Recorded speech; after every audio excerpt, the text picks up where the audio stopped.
Hey. Hi, hi, hi.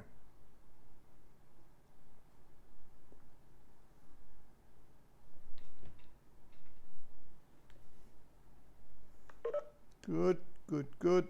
Can somebody hear me? Let me see that that's working.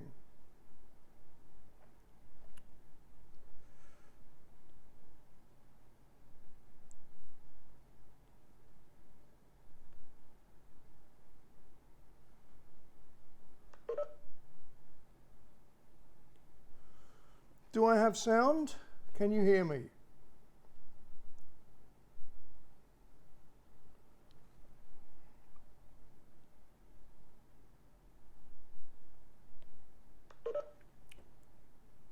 That's not right. Muted. So how do I get that?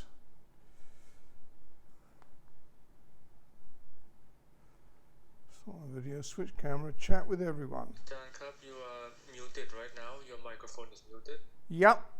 Okay, so how do I do that?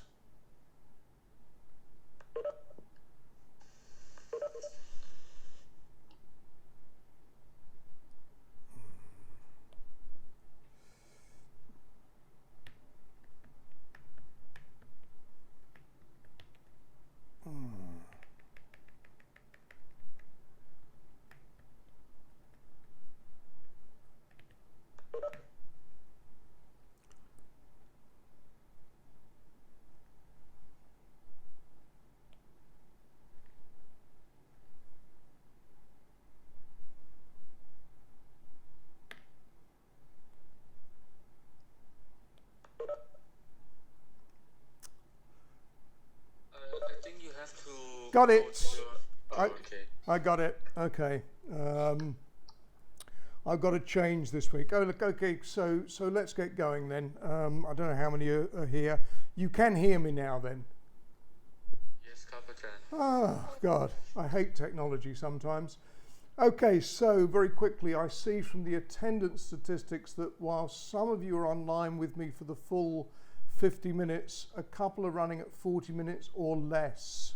I do check these stats. I put the video recording of last week's class on YouTube. For those of you who looked or are observant, that is a paperclip holding my glasses together. I had to improvise, but I've got those fixed yesterday. Second problem, I also broke the Mac this week. Needs a new screen, so I'm having to improvise with the MacBook Air I bought yesterday. I broke the Mac when I moved, and the new place has limited Wi-Fi, so I'm trying from the office this week. Expect anything or nothing. You know, if it breaks, it breaks. Okay.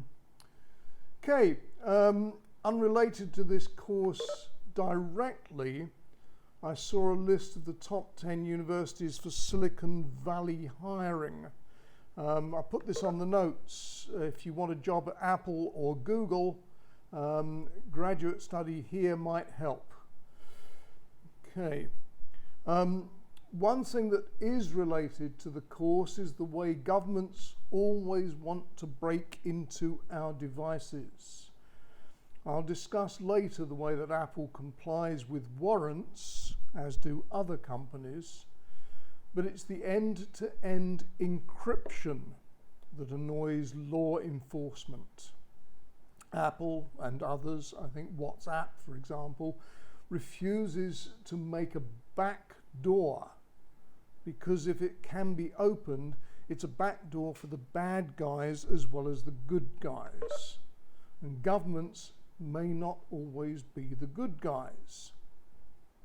The idea has come up several times, but this morning I saw another article on the idea particularly related to a Saudi student at the Pensacola Air Force Academy who some think maybe should have been discovered before he murdered people. So there's a good discussion there on the idea of ethics and encryption. Okay. You may be aware I like photography, so I was interested in the ethics that were discussed in a Peter Pixel article I saw this morning on telling people where an image was shot.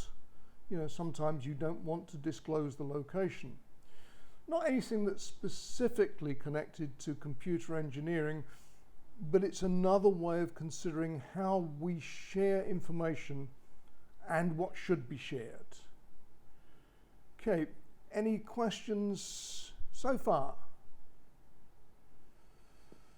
Not yet, Club.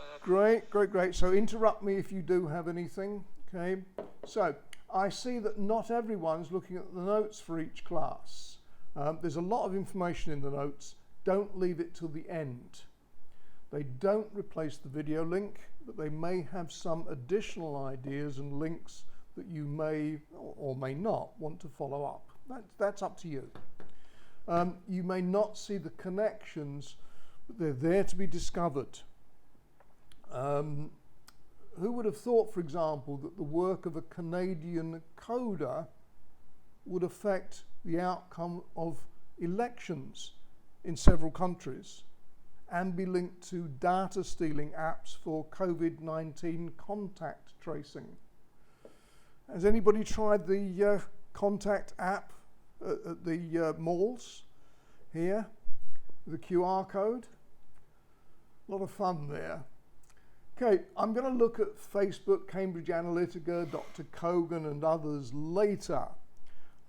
It's at the core of some dishonest practices as well as some unethical and some ethical behavior. It's worth noting the comments by Bennett Cyphers, which I'm sure is a pen name, and Jenny Gebhardt in an EFF article. The EFF is the Electronic Frontier Foundation. In that article, there's a link to a comment on metadata. So again, this is something that you should look at out of class. There's a lot of information there. Locally, on Twitter at the weekend, several people were complaining that True and AIS appear to have changed the way unlimited data is defined in prepaid accounts. But that's what they do and what they can do. I did once have an unlimited postpaid account with DTAC, but when iPhone started using amounts of data that had never been anticipated, because the plan had a time limit, they usually run for a year or so, that was adjusted, and I think I now have 50 gigabytes a month. I never use it all, and it's just continued to next month, or to the next month.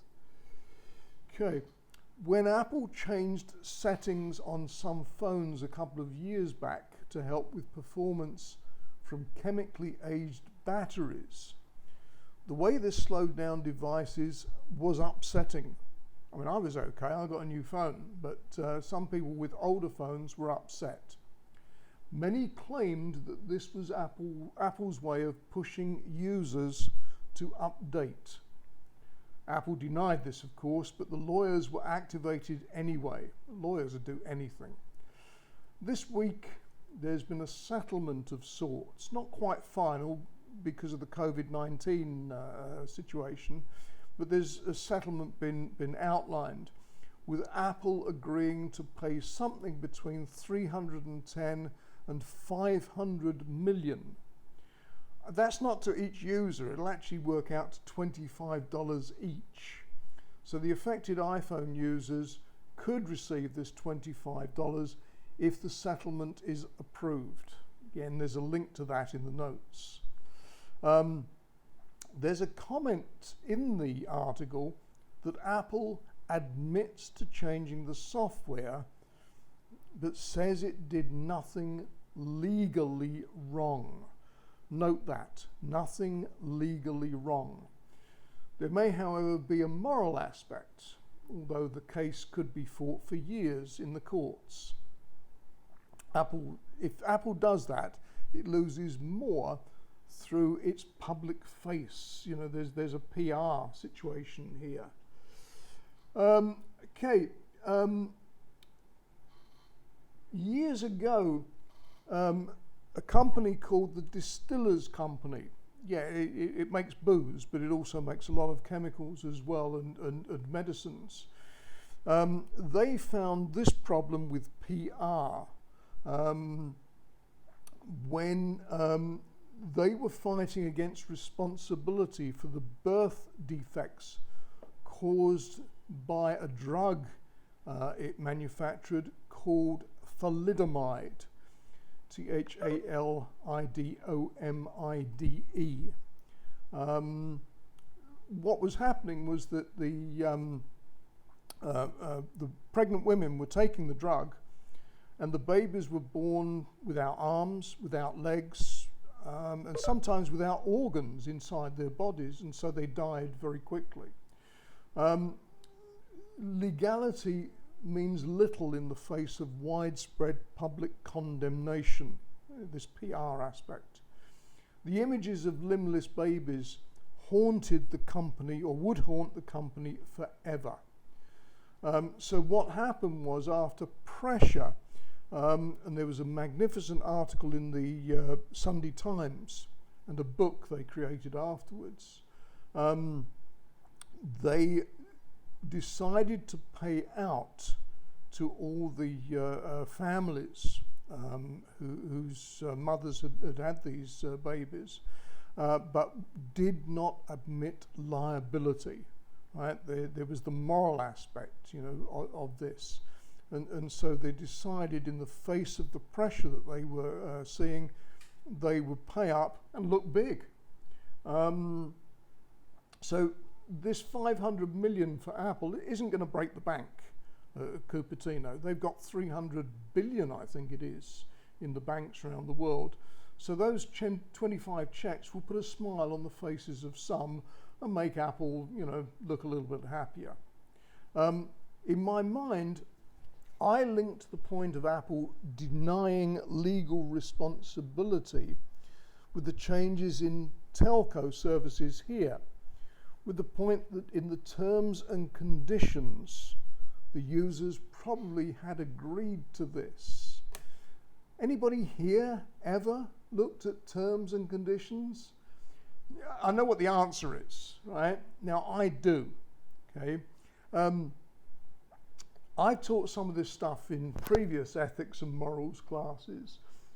You have to remember that your livelihoods, what you do at work, afterwards will depend on the contracts and legal agreements with the code, with regard to the code that you write and the applications that are used. I initially brought this up years ago in relation to Adobe Photoshop, which most of the students in this class used at that time, but none paid for it. I'm sure that one or two of you now are probably using software that you haven't paid for. Anybody going to plead guilty to that? I called the students out on what basically is hypocrisy, particularly as most of you guys are an international course. You wear expensive clothes, you drive expensive cars, you've got nice watches, but none of the students was willing to pay for software. But when you go to work, you will expect people to pay for your work as well. So as far as ethics and morals are concerned, this hits home. And if you are going to work making money out of software, then you are morally, legally, and ethically obliged to pay for any software that you use. Now, I don't particularly like Adobe, and I certainly don't like their subscription, but I do pay for all of the software I use, and all of the music, and all of the videos. I mean, if I teach this stuff, I can hardly steal, otherwise that would be totally unethical, okay? So when I pushed the idea further, I found that none of the students had read the terms and conditions or end user license agreements. Now, with any software that you use, there are these T&C and the EULA, E-U-L-L-A, end user license agreement, end user license agreement. I have, particularly with regard to Facebook and Twitter, and this week, in preparation for the particular class, Line. And again, there are some interesting conditions that if you use Line, and you all use Line because you're taking this course, you clicked on agree, but I bet none of you read the terms and conditions. Number 3, for example, allows Line to change whatever they want. And users, of course, have all accepted that. This maybe, in practice, would be related to an unforeseen change in the way the service is being used. And in the same way as other like systems, such changes would be publicized before they came into effect. But the terms and conditions don't actually require that. You know, Facebook, Twitter, these services will often change the way they work. I saw a change of conditions yesterday for something. I think it was Twitter. So they tend to publicize these things, but they don't have to. So among other little gems I found was provision of services. Of course, the idea of force majeure, that's a French term which is used, which actually means, you know, if there's an earthquake or a tornado or the building falls down or something, you know, that's not exactly Line's responsibility. And so therefore, you know, they can sort of not provide service legally in that case. There's also war. You know, you can't expect them to keep providing service while there's a war going on. And other unusual conditions would preclude continuation of services. In my mind, these are understandable. Excuse me, let me just change something. Mind, T-H-E-S-E. I'm a lousy typist. So, in a catch-all at the end of condition 6, there is when Line reasonably determines it to be necessary other than those set forth in items 1 through 4, that's force majeure, etc. So they accept there could be a change of condition with force majeure or war or something like that, but then they add on right at the end, if they decide, and you agree to this, so they could just stop your service. The sorts of things I've seen in the agreements we click yes to, otherwise the service, application or device cannot be activated, include permission to send our data to law enforcement agencies, allowing sharing of our content with third parties, Twitter and Facebook are good at that, and accepting instant change whether we like it or not. Okay, so all these things are in terms and conditions that we actually agree to. Years ago, we had boxed sets of software. And does anybody remember those? I've got a whole range of stuff in my office here. And it was wrapped in cellophane. So to use the software, you would have to take the plastic off the outside. And then you open up the software, you put the disk in your computer, you start using the software, and you've got these terms and conditions. And one of the first things that you read is, if you don't agree with the terms and conditions, do not unwrap the software. But that's an impossible situation because you've already unwrapped the software, so by doing that, you have agreed to the terms and conditions. I may come back to something on the Panama Papers, but I want to move on. How long we got? 12:19. Okay, so yeah, okay. I'll look at this. The Panama Papers was a whole set of files that were created and filed, owned by a company in, I think, Cayman Islands, called Mossack Fonseca. Last year, Netflix released The Laundromat. It's quite a good movie. It's not entirely serious look at the Panama Papers, but the Mossack Fonseca lawyers sued Netflix to stop screenings, as they said this would not give them a fair trial. That case was thrown out of court. A further leak of what is called Paradise Papers reveals more hidden wealth. There is a link in the notes. You can check for yourself, and that link will give you a search box. I strongly recommend that you look for Thailand, for example, to see just who in this country uses the services of offshore banking. They're hiding their money offshore. The Laundromat movie was deliberately shallow but clearly political. And in that movie there was much breaking of the fourth wall. That's a term when an actor speaks to the audience. If you've ever seen House of Cards, Kevin Spacey would often turn to the camera and share an idea with the audience, you know, the inner thoughts of his mind. Even the ending of The Laundromat showed the studio to show that it was a fabrication. But there's considerable political commentary on tax evasion and tax avoidance. This is illegal and illegal and legal respectively. Tax evasion is illegal. You're cheating.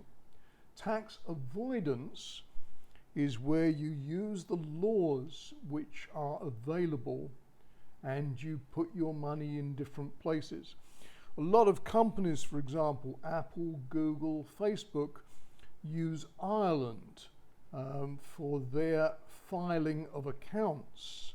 They also use Luxembourg because Ireland, because it's in the EU, has lower rates of taxation, and that allows these companies to reduce the load. I mean, they're protecting their shareholders. It annoys me when politicians go after these companies because they're hiding tax, because it's the politicians that write the laws that allow these companies to do that. So there's a bit of hypocrisy there with the politicians, in my opinion. Okay, so they report earnings in different countries to keep tax liabilities low. But when they start shifting them to the Cayman Islands, Richard Branson of Virgin, for example, he actually lives in the Cayman Islands, and he has all of his accounts from all his companies, the airlines, the other companies, they all go through the Cayman Islands. He doesn't pay a penny in tax. All those billions of dollars that he has, he doesn't pay any tax at all. In fact, I've probably paid more tax here than Richard Branson has in the UK. A recent move by the Organisation for Economic Cooperation and Development, that's in the European Union, has begun to close some loopholes. France is also bringing in legislation, and in the view of a lot of people, this is one of the reasons why Britain wants to leave the EU, because more regulations were coming in to prevent this. A lot of politicians have accounts offshore. As an example, I've got a couple of examples in the notes. A French businessman was given a 5-year prison sentence for money laundering. They used a network of shell companies and offshore bank accounts and were able to hide around 13 million euros from the tax office between 2007 and 2014. Corruption charges against him were dropped, but it's tax evasion that he got done on. His wife and son were also given 4-year and 6-month sentences respectively. Last year, the EU, the USA and UK were trying to close loopholes that allowed the big companies to offset tax earned in a country by moving it elsewhere. This is where companies like Apple, they take a lot of money in a particular country, say the UK, but they don't keep the money in the UK. It's shifted to Ireland or to Luxembourg. That would be the iTunes accounts go in Luxembourg. So therefore, they don't pay tax in the UK, but they pay European tax to Ireland. And the countries don't like this. And as I say, the tax laws that the companies use are written by legislators who are now trying to make them pay more. However, many politicians and individuals do move their own finances to offshore banks, again, especially the Cayman Islands, so they pay no tax at all. To me, there's a great deal of hypocrisy here. Unless you're very rich, you've got good lawyers and excellent accountants, don't try and do this. The tax man always wins. There are only 2 things in life that are sure: death and taxes. Has anybody heard of the gangster Al Capone? Anybody gonna say yes? Send me a message or something? Yep, okay, great. Al Capone was a gangster in Chicago in the Prohibition era. This is when it was illegal to sell alcohol. Well, if something's illegal, people are going to sell it and make money out of it. The problem was, although he murdered a lot of people and got away with a lot of other crimes, Al Capone was caught because they got his books. He kept very good records, and when the books were brought to court, it showed that he'd earned millions and millions of dollars through these illegal activities, but he had not paid any tax. And therefore, he ended up in Alcatraz, which is a jail just off San Francisco. It's still there. I've been. It's a horrible place. And imagine staying in there for the rest of your life. Would be absolutely horrible. As an interesting point, Al Capone, locked away in Alcatraz, didn't die of old age.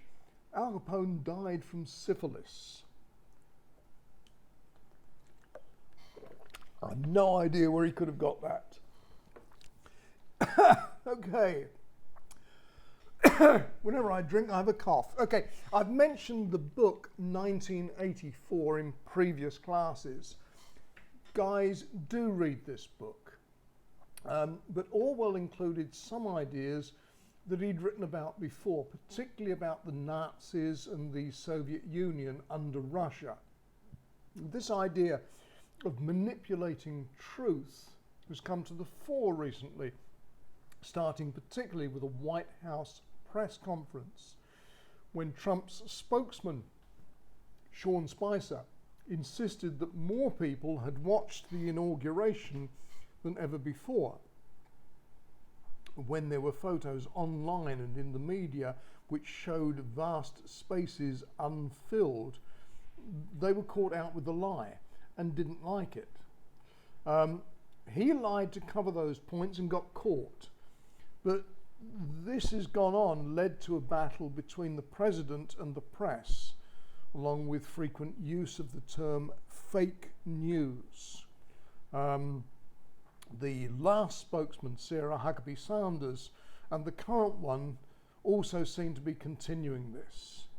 I want to show a couple of photos about the creation of fake news, or at least the removal of people from images, non-persons. So now I've got to switch to, how do I do this? Help me again. How do I switch to this desktop view? Can you remind me? I think you had to press the share button somewhere in the WebEx app. Share screen button. Share screen button. Okay, so what's that? Ah, thank you. Okay, so you have to remind me of this every time. Okay, share screen. What do I mean? Screen broadcast? I guess it's a screen broadcast, isn't it? Yes? I think so. Okay, let's rock and roll. Let's see if that works. WebEx Meet or start broadcast? Start broadcast. Okay. Okay, so what do we got? Now you just press the whole button. Okay, so let's see.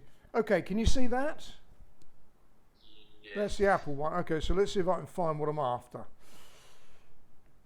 There we go. Let's start with this one. Okay, this is a picture in the Daily Mail this week. Can you guys all see that? Have we got that on screen? Magic. Okay, okay. Will you take particular notice of this area and the background? Because this was a criticism of teachers, which the Daily Mail put out. When you look at the original photograph, which is there, you will see that that has been cut out and that, right?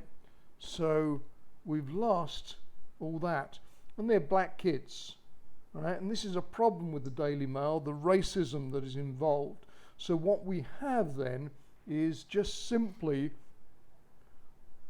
white teacher, white kids, and nothing else, right? They've actually extended this at the background. They played with that as well. Okay. I hate this sort of thing, but it's not new, right? We can do it very easily with Photoshop and layers and other software. But, you know, like I say, it's not new. So let's have a look at this.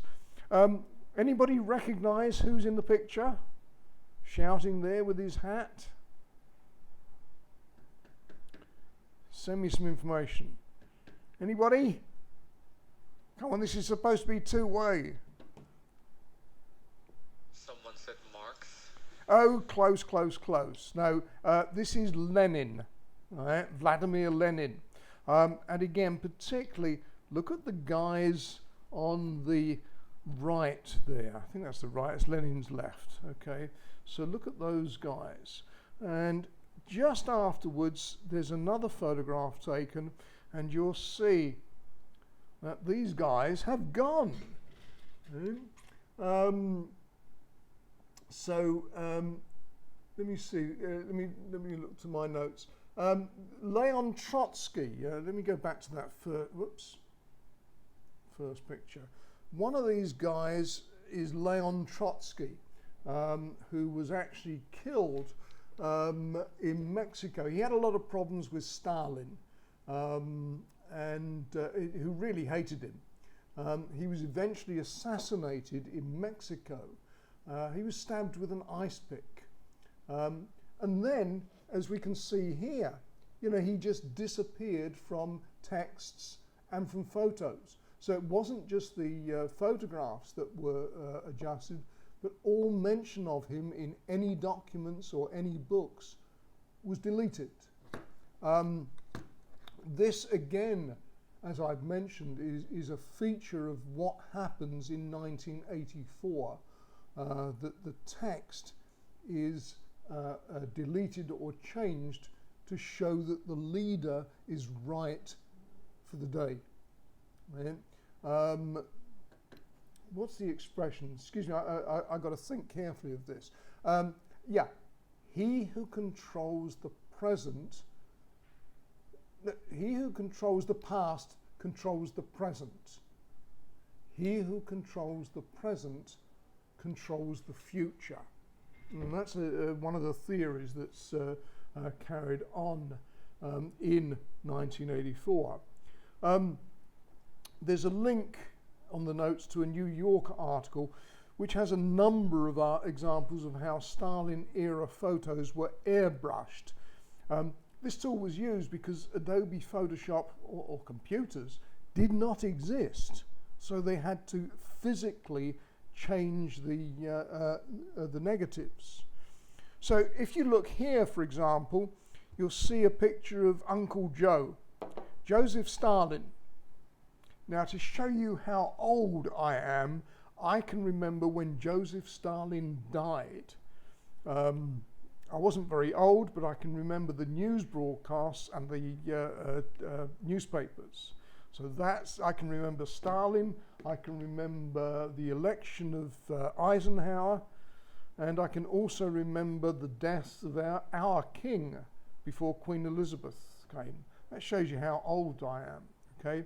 So here's the photograph, and there's the photograph again. So what we've got here, this is a person called Nikolai Yetshov, if I get the pronunciation right. He was a Soviet secret police official and was head of the NKVD from 1936 to 1938. The NKVD became the KGB, and that's now the FSB. Yetshov presided over mass arrests and executions during what was called the Great Purge, and then fell out of favor, as they tend to. And because he fell out of favor, he disappeared. Right? So let me see. I've got the Russian and the the Russian text, the name of these organizations, and the English translation. NKVD is the People's Commissariat for Internal Affairs. The KGB is the Committee for State Security. These names are all exactly the opposite of what they do. Like in 1984, the Ministry of Love was about hate, and the Ministry of Peace was about war. And the current FSB is the Federal Security Service of the Russian Federation. Okay, so moving slightly, the idea that we've been looking at is data, or what I'm aiming at is data, and I'm trying to make my way towards metadata.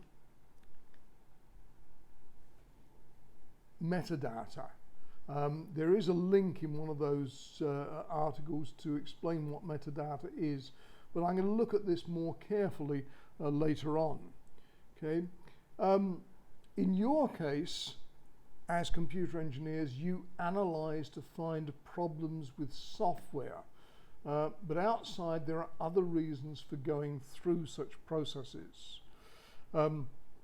Supermarkets, Amazon, other sites, for example B&H, Facebook, Twitter, Google, they all use data that we let them use. You know, every time we connect to a website or we go shopping, particularly if you've got a card that you log in to get discounts, your data is collected by a company. Last year there was a presentation by Google on its new chatbot technology, and Sanjay Pichai demonstrated the technology making phone calls, for example, to make a hairdressing appointment. This was reported in The Verge, among other sites, by Chris Welch. After the event, there were several comments about ethics, and Google was very quick to mention that the robot caller would announce that this was a robot call. It was so good that you couldn't tell that it was a robot. So an article in The Guardian later in the year was one of many which covered the idea of chatbots and whether it was possible now for such technology to confuse callers that they were chatting with humans. This whole idea runs up against the idea of the Turing test. How can we tell if we're communicating with a computer or a human? And this has fundamental ethical questions. Does anybody know, can anybody tell me what the Turing test is?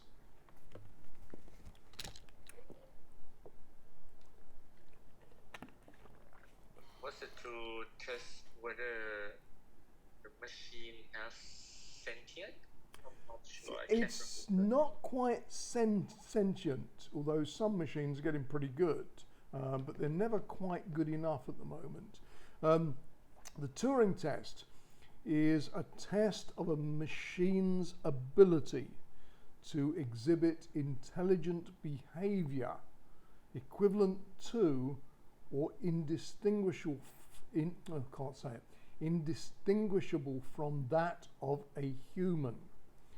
So it's working in such a way that you can't actually tell that you're talking to or working with a human, like for example in a chat, a text chat for example. How would you know if it's a robot or a person at the other end? Now there are some things. Has anybody seen the original film Blade Runner? I mean, again, this is one of the films I think I listed at the beginning and would certainly recommend there. There is, at the beginning there, in a couple of scenes afterwards, and in the second Blade Runner film, a machine that sort of gives a Turing test. And there's a very good scene where the interviewer is interviewing an android. And he asks the android a series of questions. And from memory, it was about, I think the idea, the scenario was, you're in a desert and you see a turtle which is on its back. And the android starts asking questions. Why would I be in a desert? Why would there be a turtle there? Why would it be on the back? These are not the sorts of questions that a person would ask in an interview situation. And so it became very clear to the interviewer, along with several other features, that this was not a person, it was an android. Again, pretty good movie if you like that sort of thing, particularly the ending, the death of Rutger Hauer, the android there. Okay, so with such calls, face recognition software and surveillance, I reference here Enemy of the State in 1984, there are ways in which this may be used by governments. And some of this is developed by security services. And it's surveillance surveillance technology which particularly worried Edward Snowden and the way that the NSA was beginning to use surveillance technology to keep watch very closely on the citizens of the USA, which it's not allowed to do. There's an argument that's often put forward. You have nothing to fear if you are doing wrong. So there's a question here. First of all, who defines right and wrong? You know, does the government, do the legislators, do the politicians? Who defines right and wrong? You know, this is, again, something that I want you to consider when we're looking at some of these ideas in terms of what is ethical, what is unethical, what is moral, what is immoral, you know, in terms of behavior. I cannot make decisions for you. You have to make your own decisions. what often happens when the governments, particularly British government and American government, try and sort of tie up legislation, which Attorney General Burr did this week with regard to that Apple encryption. They often roll out the ideas of terrorism, child pornography, and organised crime. Yeah, these are serious problems. But I don't know about you guys, but I'm not a terrorist. I'm certainly not into child pornography, and I'm not an organised criminal. I'm not a criminal of any type. You know, maybe I steal some water sometimes, you know, but I'm not into organised crime. One of the problems here is that in some countries, just because someone opposes the current government does not make them a terrorist. And this is a problem with people like Julian Assange, who published information from Edward Snowden, and before that from Chelsea Manning on WikiLeaks. He's being held in Britain under terrorism laws. And all he is somebody who made use of his website that he ran, WikiLeaks, to provide an outlet for the information that those people were providing. Now, some of the governments insist that that is information that will assist terrorists, and therefore Assange is a terrorist by sort of providing that information. Back to your data. Who wants to see it? Anybody here got an iPhone? I hope it's 100%. If you got your iPhone there, have a look in Settings, Privacy, Location Services, System Services, Significant Locations, this is previously Frequent Locations, and see what information is being recorded on your phone. Right? So your phone contains a lot of information. At one time, a few years ago, it was possible to download this onto a Mac and then sort of to look at maps to show not only where you had been, but also where you were likely to go.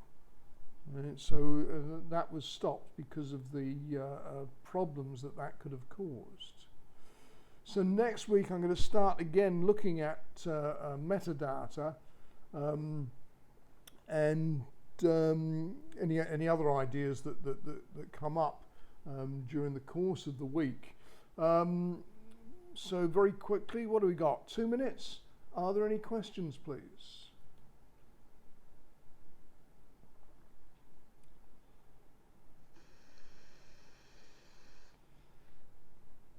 I think there's no questions. Okay. Stop broadcast. I'm back on now. Okay. So that's done for the first time, I think. Right. So, guys, if there are no questions, any comments? I'd certainly like you to look at some of the links that I provided. I'll put the file online shortly after I finish the class, and I'll put the video on when I've edited that, taken out some of the beginning and end, which are not necessary. Okay, so no questions. I really don't like a quiet class. It's not sort of very sort of good for us. Why can't I get rid of that? You know, once I get out of that broadcast, I can't see my screen at all. Oh wait, try that. Screen broadcast WebEx, wait. No. So I can't get out of that at all. I hate this software. I hate doing things like this. I prefer to be in the classroom. Okay, so if there are no questions, I guess we could end the class. It's 12:49 actually, so by the time we've all logged off and I put things away, it'll be 12:50. Are there any questions, please, before I go? I'm trying to hang this out to, okay, my clock says 12:50. Okay, guys, thank you very much. Chat to you next week. See you next week. See you next week, guys. Bye-bye.